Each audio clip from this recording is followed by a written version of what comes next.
mean, you can throw Karma in here to boot if you really want to be extremely obnoxious. That'd be nice, but how about a LeBlanc for Showmaker is an option, especially with Showmaker and the way that he plays on that LeBlanc. He is going to take it real early here, prioritizing that LeBlanc pick.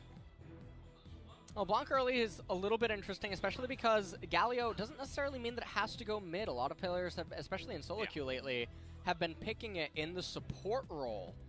And so that LeBlanc could be a blind LeBlanc, which means that Showmaker could end up getting counterpicked, which is very bizarre to have happen to you when you're the red team. And now Urgod and Lee Sin locked in for Gen.G GreenWings. So lots of power picks coming out so far.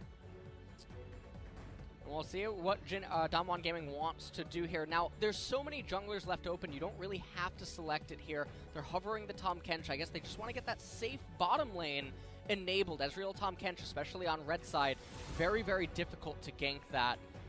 It's almost near impossible. And what that means is that your next follow-up picks for DAMWON Gaming, with the LeBlanc already locked in, you can choose a powerful top and jungle dynamic and play that mid-top jungle, like I was mentioning just before we hopped into pick ban. And now here's the Sivir pinch. Oh, he's got to pinch the Sivir early. Don't want to let that one plop out onto the field. The Nocturne is a really interesting band. I think that generally when you have Galio and you have Urgot Nocturne, the last thing Nocturne's thinking is, let me dive one of the teammates.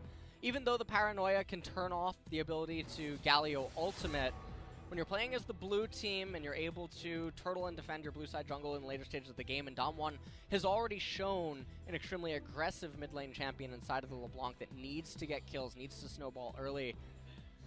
It's a little bit surprising of a ban, but Kai'Sa now taken off the table by DAMWON.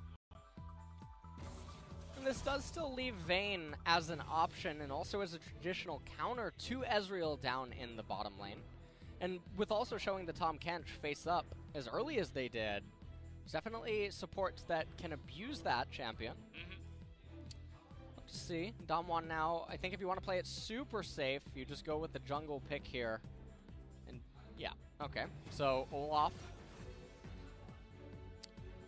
anyway, for the counter there for Noguri, forced Gen.G to show their entire hand. And if we do get this victor, it could be in the bottom lane, or it might just be support Galio. We will get the confirmation here on this last pick. It'd be really cool to see like a Victor Soraka or something at that point. It makes it very difficult for Olaf to actually kill targets in the later stages of the game. Silence is so powerful. Okay, so we're going to have Victor Galio, I'm assuming, down there in the bottom lane. And that's going to be a Ryze mid lane to answer the LeBlanc. And this is sort of what I was talking about with showing that LeBlanc face up. But now, now that Ryze is... You have no ultimates. What? What? What? I mean, you have the Urgot ultimate, but... You have Urgot, you have Chaos Storm, but you're building tanks, so you're not getting any ratios on it, so it's tickling the opponents. You're not going to be in a position to Lee Sin kick anyone, because the only person that you're going to be running onto is most likely going to be a Lee Sin or an Urgot. And even if you kick a Galio, you don't kick them into your own team. I'm not really quite sure what ultimate Sylas is trying to steal here. DAMWON might. They might fall victim to Sylas. I was about to say, like, let's, you know, what a better way to just tank the win rate of Sylas even more. Pick it in here, see what happens. It's almost like Noguri's going to have a bit of fun, but in all seriousness, I mean, all the LCK teams are just rating this pick so high, but a lot of us have just been watching and scratching our heads and saying, I don't really get it. It's not really doing what you want it to do, at least, and... Yeah. Yeah. Let's just take another up on the screen here in a second. Well, this is a weird. I don't remember the camera doing no, this. no AR for this game. Wait a second. Yeah, we're just zooming in on the. Okay. On behind the players. That's what Sylas does. LeBlanc not entirely there as well. Give me my. Give me my graphics. Yeah, you don't get them, LS. What? Sorry. You can talk about it in-game because, guys, we are ready to get into Gen.G versus DAMWON game number 1.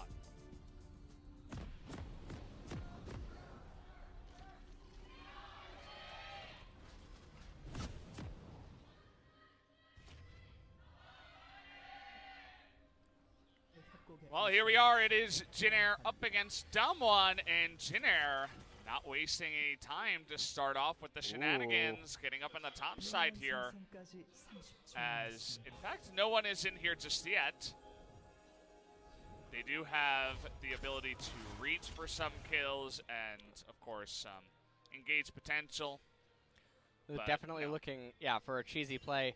Let's take some time to talk about what both team comps want to do. Urgot, Lee Sin, Ryze, Victor, and Galio. These champions all want 2 items. Ryze wants time to wake up. Victor wants time to get his Hex Core, get his first core component item. And the longer that this game goes, the better it gets for them. Olaf is going to begin to slow down after 2 items. He's going to basically be irrelevant. LeBlanc is going to have a really hard time due to how naturally tanky the members on Gen.G are going to be. Victor with the shields, Ryze with the shields, etc. And Ezreal is going to be the real focal point for DAMWON Gaming, and he's going to be the one that can really take over the game. So this is going to be an Ezreal show. We just got SK Telecom earlier needing a Zoe to show up. DAMWON needs Ezreal to show up if this game goes even and goes late. That's very true. We'll see if Ares, the new addition to this lineup, can put on the Ezreal show. We've seen a lot of them so far, but would it be his own brand? No doubt. As they had a ward on the red buff of Malrong, and because of that they saw, hey, the Lee Sin's not starting red buff. That's a little bit weird. Let me go in and check. Nuguri was actually getting on in there very slowly to check the red buff and make sure no one was starting it, no shenanigans were happening there. And now they will see the Lee Sin on the red. So nice amount of information going the way of DWG. And so far Punch clearing his blue side jungle, and now he's just going to progress into a full clear, and he's getting the better end of this. You can see Malrong started on his blue, transitions into his red, and then gets his golems. And I think what maybe he's trying to do is coordinate a gank down here in bottom lane around level 3, but it's going to be very difficult to orchestrate. And so because of the way that he's elected to path, Olaf's now going to be on the left-hand side. He's going to give Sylas safety, and he's going to get all of his rubber band camps to respawn before Malrong. And so already, I mean, we're 3 minutes into the game, but DWG Gaming is already ahead on the map. Yeah, Punch just going to go to the bottom side, take the Scuttle Crab, go to the top side, take the Scuttle Crab. You were talking about full clears, but double Scuttle alongside everything else could be pretty nice. He has taken Predator, so could consider a back and picking up the boots right now, but instead he's going to go ahead and take away Agatha, the Gromp there on the top side. So we'll see how he feels about that. Definitely getting a lot of farm at least. He needs to clean that back. He needs to exfoliate. I did not know what I was just looking at. Oh man. Well, definitely treat that with some antibiotics as Punch is about to move back into his red side jungle. It's clear that it doesn't bother Punch, at least. So yeah. He's fine with that. And, yeah, Predator jungle, but still goes for the mega bonus full clear as he steals the Gromp too and then goes into the Raptors. Obviously, the Raptors always very fast for an Olaf, but he's continuing on to red buff and maybe even his own Krugs. Yeah. Malrong really far behind right now. This is really tragic. He checks the brush with a Q and then places a ward there, but not really going to achieve anything as Punch has no intention of ganking. He's just letting himself power farm while his laners are all completely fine without him. This is really a terrible situation. Look at his XP bar. He's almost level 5. Malrong's still level 3. Definitely feeling bad and spending a lot of time just sort of walking around the map, not really farming all too much either. He's going to get down to his respawn Krugs now at least. But you can see he's already 4 camps behind right now as Nova looking for it. Nearly able to snipe Anaka. He's looking like Helen Keller right now. I'm not quite sure. Oh my God. Oh man. Oh, boy. They're almost here. I mean, okay, he so is Lee Sin, right? all right, they're left. Press Q. All right, I helped him out. All right, so go. I'm a coach, by the way. Yeah, so I had to just let him know. But for people wondering, I mean, he doesn't have anything to do. He can't set up a gank down in bottom lane. Lane's too pushed. They're on cooldown. There's no way to do anything. Nuguri, he is looking for maybe a back, but he just TP'd back to lane. I can understand trying to get Klepto procs, but you lost more than half your health bar by taking 2 turret shots. So he's actually going to go for a back. After pushing out that wave, he's not going to be too bothered by it, as Punch is just power farming. You see this sometimes in solo queue, not always in professional play, where the jungle gets more CS than the mid laner, but it's happening here today, guys, as Punch, he wants a fast level 6. Well, he's going to get it way before Malrong is going to be able to even come close to contesting him. And with the Predator boots and everything, powering down lanes 2 levels ahead of the enemy jungle, or level and a half ahead, is going to be really scary. He lands the Q. Showmaker forced to flash away from that one. Missed Mimic Chains onto Malrong means that will just be the flash in the trade for that one. Well, now down here in bottom lane, looking to get their first plate. Uh-oh, Grace. So he is able to get away from that one, as Hoyt getting on in there with his Unsealed Spellbook teleport, but Grace is able to use that ultimate to good effectiveness at level 6. And they're getting a lot of pressure relief, as well as making these players have to respect them. So now Grace is going to finish clearing this wave. He does have the teleport available to him, although it looks like he wants to stay in the lane, I think. He's getting the blue handoff, even though Gromp is up. And it would be very surprising to see him consume the blue and then recall immediately. And the reason that I say that is just because you would end up wasting so much of the duration by eating it, pushing one wave, recalling, and then coming back. Especially when Lee Sin could have just simply pushed the Gromp, let you try to push in the wave, then leashed the blue for you.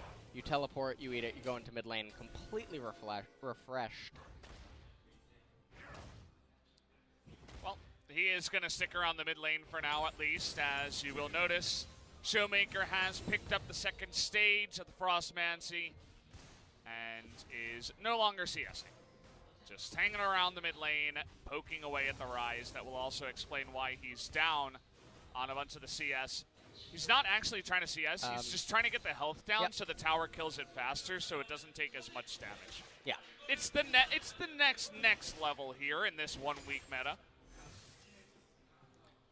And so right now, we're taking a look at all of the lanes. And it looks like Ares wants to just shove in this bottom lane. He uses the ultimate. And now the Olaf is going to hand over the blue, I believe, to Showmaker after he shoves in this mid lane. And again, he's not CSing anymore because of the Spell Thieves. He wants to make sure that he completes that item. And so until then, he's just going to consume cannon minions. Nuguri now looking to pick up the Scuttle Crab. He doesn't really, never mind. Opts out of it. Yeah. Just for you guys who are confused in the mid lane, the LeBlanc not actually trying to CS here. Can look pretty funny as he is just wildly missing everything. That's the way it is supposed to go. As Punch still wildly ahead of Malrong in terms of gold and even XP in this game. That's a visual bug. Okay. It's got to be Punch wasn't out of the brush just in that moment. Finally comes out as Malrong and Linderong say, we've got Grace coming in first. We can rotate on over to the red buff, and they will steal it away. Nice little microplay here by the side of Jinair. Definitely nice coordination. Oh. Trying to land a chain, but Showmaker gonna eat a bunch of that damage. Oh. As the ultimate's stolen here by Nuguri, is gonna get the knockup on a Grace now, and here comes the Abyssal Voyage. They want to punish Grace, but he will be able to flash away from that one. But Nova coming in, and he gets a 3-man taunt. Oh baby, what a play from them. Linderong able to pick up first blood in the mid lane off of the back of that nice little play from Nova. And now, Malrong Hoyt gonna donate one over as well. Malrong saw that one coming on the ward. They immediately pinged that one out, but 2 kills already for Gen.G. And now the game is actually looking really good for them. We talked about how they scale better. They have more effectiveness the longer that this game goes, and these kills are going to help them accelerate to that point much sooner. We take a look at this, and you can see Showmaker really wanted to make something happen, but in doing so lost 50% of his HP. Nuguri doing the best Sylas impression that we've seen in many regions across the world. Gets the Urgot ultimate, casts it, not able to do anything, and then everyone's pinned against the wall right here, not able to really do anything. They get locked up, Fear Beyond Death. That'll be Golden Guardians on repeat for Nuguri. So he sees Malrong go down and then just doesn't respect the chance that there's a ward in there, and Hoyt gets punished big time. He does that in vision. It's definitely a mistake. That gives that extra little bonus gold over to the side of Malrong. Coming back into the live game now, 1.5k gold lead. Oh, no, just a little bit under that actually. As Malrong hops over the wall. Another visual bug. That looked really scary. I don't know what's about to happen. Sounded like you were casting. It's like, yes, and another visual bug here in the game. As, yeah, I'd like to get that fixed ASAP. As now Punch is nearby. He still has that level advantage on Malrong, but Malrong definitely able to catch up a bit as well. Hoyt doesn't have his cleanse as Chaos Storm going to push him away from the bottom lane. And Malrong taking this opportunity to try to solo the Rift Herald. And he's doing a lot for his team, despite the really brutal start where he couldn't do anything at all, and Punch got so far ahead. But so far, as this game's been progressing, Malrong doing a fantastic job. He's going to be able to get this Herald. Still a minute and 50 seconds remaining on turret plates. Would really like to see them try to convert this into some plate captures. We've seen a lot of teams, they get this Herald, they don't use it in time to get the turret plates. But realistically, you can look at it as a free 500 plus gold if you utilize it very well and at the right timing. I mean, it's a huge swing that you really don't want to give up, and it looks like with TP to the bottom lane and Lee Sin heading that way, maybe we will have a play in the bottom side. Ping goes down onto that bottom side as well, as 2 plates have already been taken by the Gen.G bottom lane here of Root and Nova, so definitely could be a direction they look. And he casts the Ignite to get access back onto his teleport. So definitely possibly expecting some sparks to fly, but that could show Gen.G's hand face up.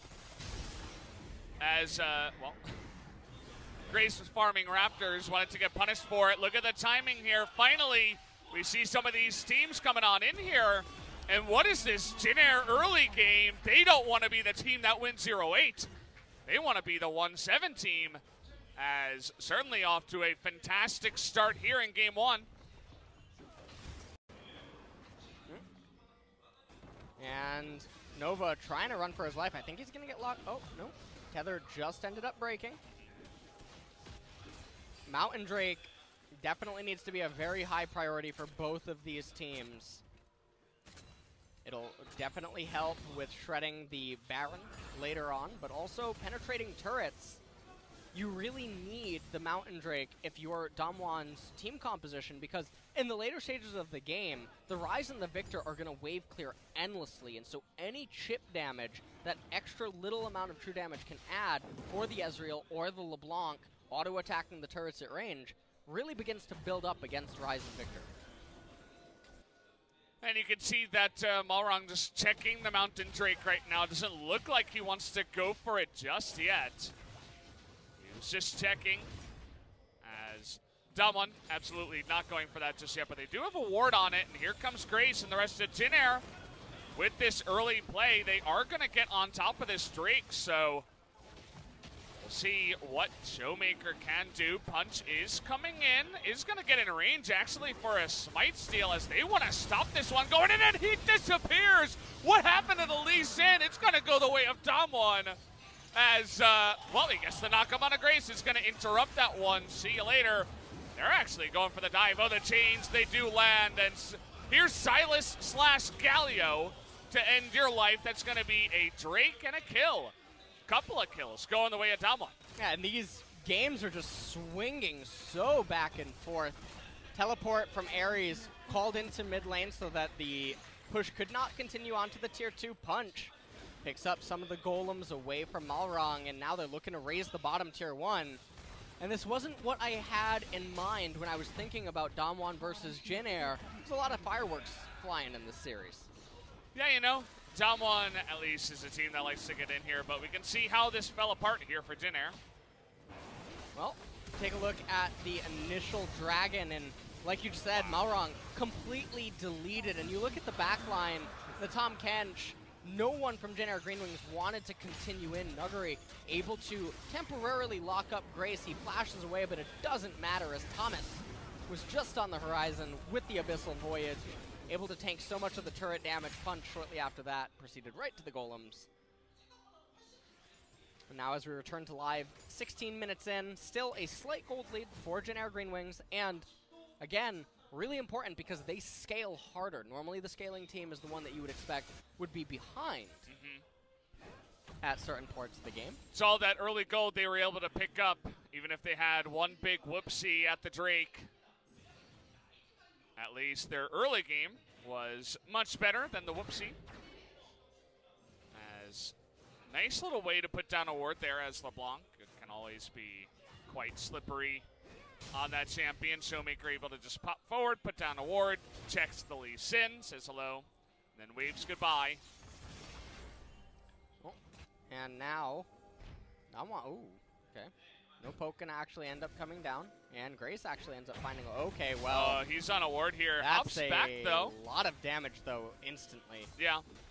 He knew that he couldn't quite finish him off, didn't want to get that risky, especially because it is Aftershock Rise, so. Definitely the rune of choice when you are up against a LeBlanc, especially LeBlanc that is now 2-0, and is beginning to pop off once again here for Showmaker. And the other thing about this is LeBlanc now having access to that support item. Showmaker's also able to place down wards, and this really helps with the vision control that is going to be extremely important to controlling the vision around the blue side jungle of Gen.G GreenWings when you're trying to secure the Baron. And as I mentioned, you know, you're going up against the Victor and the Rise. The Mountain Drake's really important, not just for penetrating the turrets, but threatening that Baron, because otherwise it becomes very difficult to penetrate the blue side jungle through all those nooks and crannies when you're trying to go through the gravity field of Victor or just a narrow corridor against Rise where he can get massive AoE. That's very true, and taking a look at Nuguri so far, we saw the tank Silas in game number 1 of SKT versus Gen.G earlier on tonight. We were not very impressed, especially from behind, so Nuguri wanted to give us a little bit of a treat and go for AP Silas. Has the Proto Belt into what looks like the Zhonya's next. Definitely more of a damage-friendly build here from this side. And by having this damage, it will definitely make these stolen ultimates a little bit scarier. We talked before how a tank Silas would not really be doing all that much with a Lee Sin kick or even a Victor ult. And obviously stealing a Rise ultimate doesn't really amount to too much. Nice little play by DWG to get up to the top side with the Tom Kench, just helping out and getting that Abyssal Voyage up there. They essentially take a turret for free as Jin Air. You get a bit of farm in the mid lane. They take some of the blue side CS in the jungle, but not that much else. We do have the Cloud Drake coming up here in about 30 seconds. Everybody going for a back, and as it stands now in the gold, still very even, which, as you mentioned, is going to be good for the scaling of the Jin Air comp. Right now, DWG Gaming, they're trying to push, but look at how healthy that mid-tier 1 turret is. What a nightmare it's going to be to try to bring that down. It's at 100% HP almost, or about 95%. And Victor, he already has the Luden's Echo. He has a Hex Core upgrade Rise. almost going to be able to complete his tier item. Showmaker just trying to do his thing here and poke down the enemy team as much as possible before we do get to this Drake fight. This is what's really confusing to me is the Cloud Drake, how much of an impact is it really going to have for Gen.G GreenWings team composition? Because they're basically in a mobile siege unit. They are a giant cannon. They're a siege tank. They are a siege tank. They're a ballista. They want to move forward as a group, as a unit. They want to hold a phalanx, and that's the way that they end up team fighting with the long-range Victor or an Urgot engage off of a Righteous Glory. So committing to the Cloud Drake doesn't really make all that much sense to them. And on the flip side, for DAMWON, they're going to pick it up. They're going to probably hope to roll a mountain, and they do. Only when LS casts, of course, you know. Yep. He's got the poker chips on his side. After they consume that mountain, let me tell you what's going to spawn next. Brendan, you ready? Yeah, I'm ready. All right. Give it to me. An Infernal. Infernal? That's, yes. That's a big call. That is a pretty big call. Yep. Punch. Oop, not quite able to get away from that one, so they do get a Rise ultimate and a Lee Sin flash. As Jenner was trying to answer the other objective by taking the top tier 1, but it ends up actually staying up. And the gold lead is non-existent as they are even here. So what I'm going to need everyone to do is just relax, settle into your chairs, couches, driver's seat if you're watching this while on the road. Hopefully not, but... What? And there's some people that tune in on the radio. You know what I'm really hoping for? I'm hoping for something to just go catastrophically wrong at 50 minutes in the game, and we get a chrono break, doesn't work, we get a remake. That would really make me excited. Well, Gen.G games definitely have the proclivity to go very long for multiple reasons. Their own kind of passive play style from ahead, as well as sometimes I feel like we get more pauses in Gen.G series. I'm not really sure why, but seems to be a thing. Turbulence. Oh, there you go. There you go. That's what you need. You figured it out, guys. Oh man. That's what we hired you for. This is it. This is the epitome of this game. Yeah. We're gonna see a couple more. All right, so 3 minutes until Mountain Drake. So what about 6 more waves are gonna crash into mid. They're gonna be met by a Victor Death Ray. Olaf will throw a couple more axes. Blue side jungle. Don't really mind about that. Rise is busy pressing Q and E up in top lane. Wave's gonna go into LeBlanc. She'll press W. CS that. Coming back into mid. Same story. Silas is gonna send that wave into Urgot. But how do you know? How could you possibly know? He's still throwing axes. Hold on, Brendan. Best part's coming. Minions. Oh, yeah? Hold on. Is this when Root gets to shine? Hold on. Here they come. Watch what Victor does. Watch. Ready? I'm ready. Whoa! Amazing.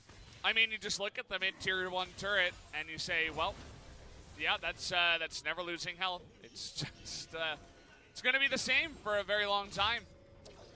As you know, it's Rise, it's Victor, it's Galio, just pushing that away. So LeBlanc got her turn up in the top side. Maybe now Grace will return to the top side and farm that one up. Who answers the Silas in the bottom lane, though? Well, it doesn't really matter. Silas can't actually threaten the turret. So Urgot. Now, still a minute and a half remaining until the mountain, so let me break down the game, and then we'll enter back into a pause. Urgot's going to push this wave, and then he's going to push the next wave. Rise will push the current wave and the next wave, too. Victor's going to press E after he comes back from his recall. He bought items. He did buy items. I didn't weave that into my speech. Oh, yeah, okay. So. Well, technically it is after the beginning of, you know, when you said Urgot and Rise were going to push the waves. So. I actually think this is a really big itemization mistake here out of Grace. He has the Oblivion Orb, but the enemy team was already showing that they were going to itemize into magic resist, and you have to know that you and Victor are going to be the main focal points of the team's damage. You shouldn't get Oblivion Orb because it's just going to be completely outclassed by Void Staff. It's a complete waste of gold. It's like having Mage Eyes on 0 stacks. So you're saying the flat pen isn't as good as the 40% because they're going to be stacking so much MR? Yeah. It's almost like you've been doing this for a while. It's almost like, you know. He seems like you got some experience at this. I don't know where is this all coming from? Oh, I'll tell you where it's coming from. In about, hold on, give me about 15 seconds. You ready? Yeah, I'm ready. What happens around the mountain drake, though? That's a question I've always had. Boiler it. Shh, hold on, Victor's pressing E. I like that. That's good. Oh, man. Well, how about Sylas in the top lane? We got a bunch of pings up here as Jin.G, no, they're not going to let that happen. Perhaps because of the Mountain Drake, which is very important to both of these teams, as you mentioned before. Red buff actually going to be stolen here by the side of DAMWON Gaming. As, well, they start the Drake, but then they don't actually finish it just yet. They don't want to commit to it. And so while the Dragon is oh, actually now, Punch, looks like he's just going to solo it. And I think Jin.G might try to go for a weird... why are you committing everyone to top lane? If you're not at the Dragon, it's not that difficult to deduce. Wait a minute. Where else could they be? It's time for Baron! Go Baron! Ah, it's not an Infernal. You were close. I mean, you know... I mean, it's still, almost still an A, right? It's still above 90%. Yeah, exactly. I mean, you know, you win some, you lose some. Yeah. I mean, Ryan's definitely could have taken the top tier 1 by himself nearly. You know, maybe Sylas is back to be respectful of the entire team coming up to make sure that they got that one. But definitely a second Mountain Drake is going to be so much more valuable to the side of DAMWON, as they would love to take out these objectives up against the push and the minion clearing of Root and Grace at this point in time. Hold on. You ready? I'm ready, yeah. Here it comes. Wait for it. He didn't do it. He didn't do it. No. Why are you trying to hype this up if it's not going to happen? This is what we pay you for. Like, come on. You got to be on the timing with the lasers. Otherwise, you know, I get excited for nothing. Oh, man. Hold on. Here it comes. What's the point? Okay. There it is. All right, there you go. Just let it happen. What a gentleman's agreement. I mean, DWG doesn't really have much of another choice right now. They're just sitting here waiting to get some items on Ezreal. Oh, man. You know, actually, with Double Mountain, one of the options that does open up, especially with the AP ratio that Sylas does have in that Iceberg Mullet, I do think that you can just two-man it with Sylas and Olaf. Really? And Double Mountain's actually really interesting. It's a little bit different than just one mountain, not because 1 and 2, but that damage does open up the possibility to start two-manning Baron for certain champions. And with Olaf's sustain and the fact that Sylas actually does have some damage inside of his kit, I actually think it should be a relatively easy thing to try to attempt at least for DAMWON. Something to consider for sure as an option here. Instead, they are looking to put on the pressure here up against Victor's E. Victor getting nervous. He might have Let's to see how this goes. Okay, it looks like they want to actually turn it around. Oh, big taunt there by Nova, but there's no one really to follow him up. Oh, I spoke too soon. As in goes the Urgot. They get 2 kills off of the back of that. Who is this Galio monster? Nova coming up big. And has his team finally, feels like for the first time here for Jin.G to back him up. And so I like what Nuguri is doing. He's pushing in the wave and threatening the mid-tier 1 turret, but Jin.G says, look, we're not going to be dissuaded, as they are shredding that Baron now. Punch does have his smite available. Oh, we got the Galio ultimate too. They could try to all in on this one. It's a lot of damage, but Victor is going to get that one. Big knock up here from Nuguri, but they're not willing to take the 3v5. And for Jin.G, I mean, they get the Baron. This is all they could have ever wanted. You know, they give away the 2 Mountain Drakes. They get a couple of kills and a Baron. That's fantastic. Well, here's the problem now, Brendan, is that DWG Gaming, they're essentially a poke comp with the Ezreal, because Olaf, I mean, he's been the same champion for the past 10 minutes. Sylas, he's not going to have a real ult to steal in this upcoming team fight, I believe, because of the base cooldown on it. But look at that taunt from Galio. That, I mean, all eyes on him in this team fight. And they're having catfish tonight.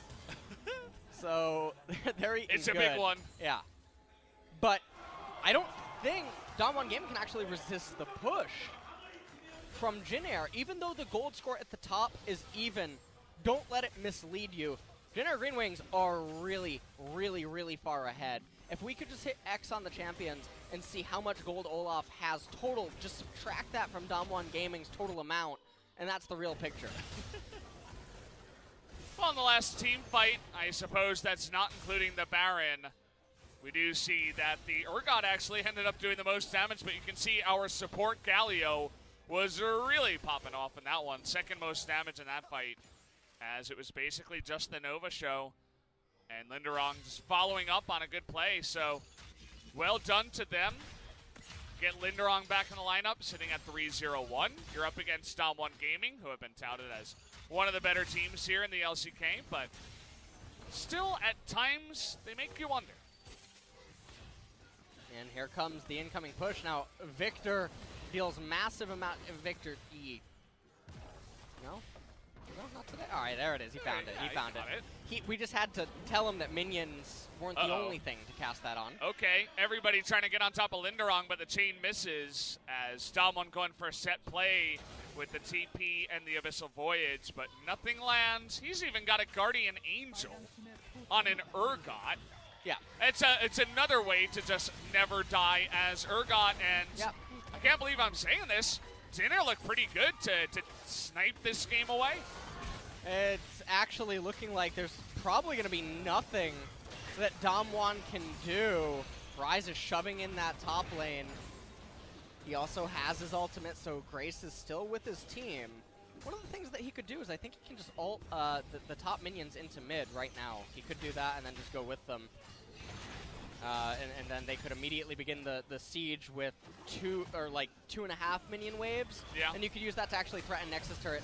So he does it, but without the minions, which not really quite sure why, but I guess it is an unusual Ryze play that you won't see that much. Yeah.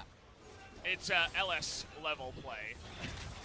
So. As well, they're trying to get on in there. Chaos Storm with AP Silas really gotta respect that one, and the rest of Jin-Air just say, okay, we don't need that inhibitor. We'll let that one go. So they only do take out the turret, but as you mentioned, still, ahead on gold on the actual screen, but definitely very far ahead in terms of the scaling here. Yes, and now DAMWON Gaming, they are so excited to pick up this Ocean Drake. But the one thing that it will do for them is it puts an Elder on the table, and now the Baron is going to expire. And so if Jin-Air GreenWings don't end up closing this game in the next 5 minutes, there's a very real chance that DAMWON have one last hope, which is that Elder. Yeah. Because with the Elder, the LeBlanc, the Olaf, the Ezreal, they can just dish out so much damage, and especially the Ezreal. And that can really actually help DAMWON Gaming close out this game. Yeah, I like that idea.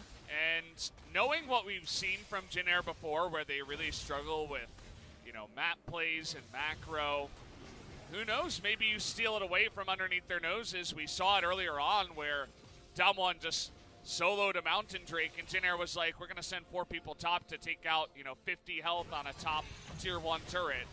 So I could absolutely see it happening. But again, we are going to have to wait about 4 minutes for that Elder.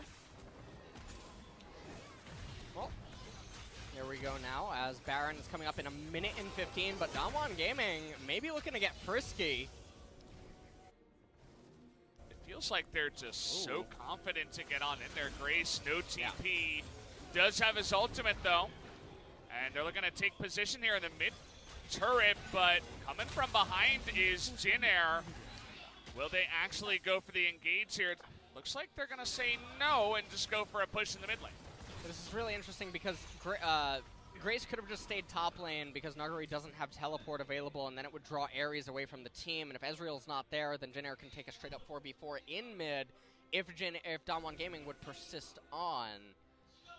And so Jin not really reading the map correctly, end up missing out on that opportunity, and so game's almost even here in gold, but again, Jin in a straight up 5v5, they're still really far ahead. Certainly feels that way. You take a look at the defensive items that you can just see here on your screen. From the side of Jin, it's double Guardian Angel, double Banshee's Veil for the AD dealers as well as the AP dealers respectively. So feeling pretty good about that. The two-shot barrage does nothing, and we have entered full ARAM mode. And now at this point of the game, we are gracing everyone with the nail. Oh, here we go. 5 members straight onto the Baron. Oh, wow. That damage. And, you know, they do a lot of damage, but they were seen. So DWG certainly have a chance to get on in here. Redemption going to help out a bit, but already in goes the Ezreal.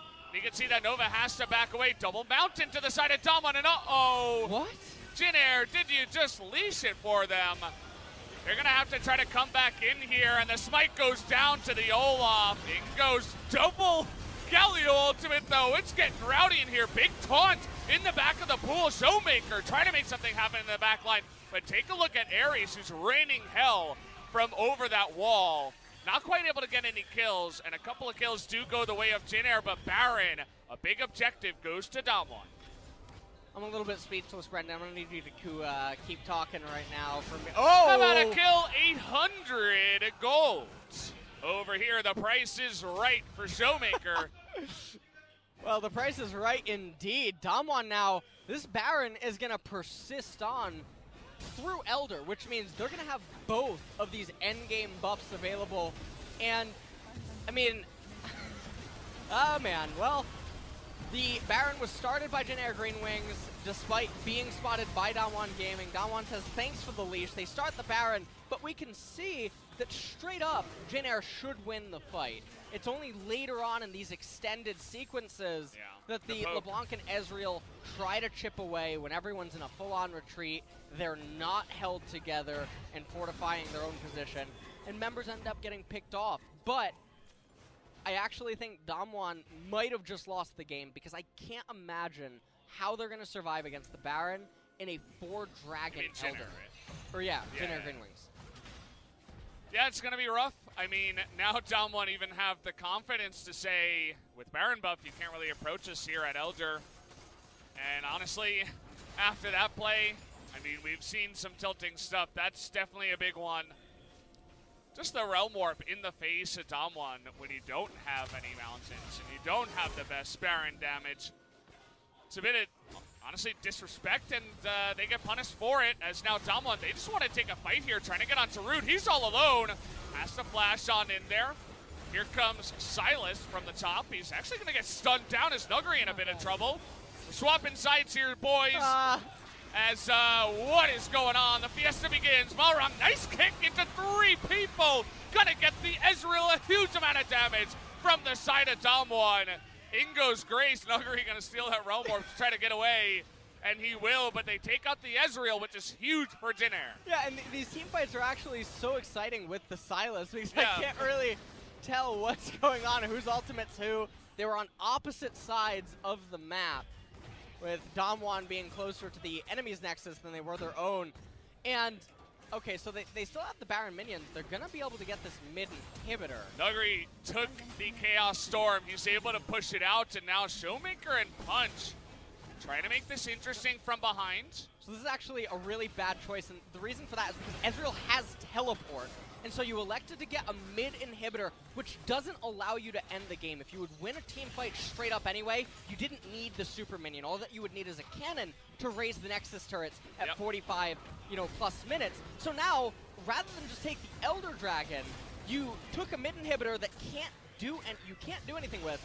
And now DWG Gaming, they're gonna get the Elder. I mean, it definitely looks that way as Malrang pretty low on health, and Double Mountain coming in a big way. Down it goes, and Malrang can't even get close. And that means that now the Elder is on, and DWG, they're rushing to the fight. They want blood right now. The chains coming on down, and the Fear Beyond Death, it's on to Linderong. Can they get it? Yes, they can. And Nova this time around not able to do enough here. The Mimic Chains coming down onto him. Whoa. He should be going down here. Grace trying to make a case to shoot them back, but in goes Ares. He's getting all the pokes down, and nice little kick there, but you have Elder Dragon now. They'd love to push this wave. Yeah, and this is the problem is you traded a middle inhibitor, but the super minion never matters with how your team composition functions. They're going for it. Yeah, double teleport. I think this is going to be the end of the game. Double mountain enhanced by the Elder. They have a minion wave. Victor and Ryze are here. And Galio. Yep, Galio as well for wave clear, but look at how fast these turrets fall. It's double mountain, and they have a couple of minions to go for it. Just take out the turrets, boys. They're going to go for it here. Nova trying desperately to stop them, and DAMWON, they're just playing with their food now. Going to get a bunch more kills. It took a while, and it was a bit of a fiesta, but DAMWON Gaming finally take game number 1. That was a series of... I love you trying to find the right words, like... TOS, right? What TOS. What keeps me on Valdez. this desk? Like, how far can How don't I get fired? Hold on. Slow down. That was a series of unfortunate calls that led to some relatively poor game states for Gen.G to try to salvage and recover from.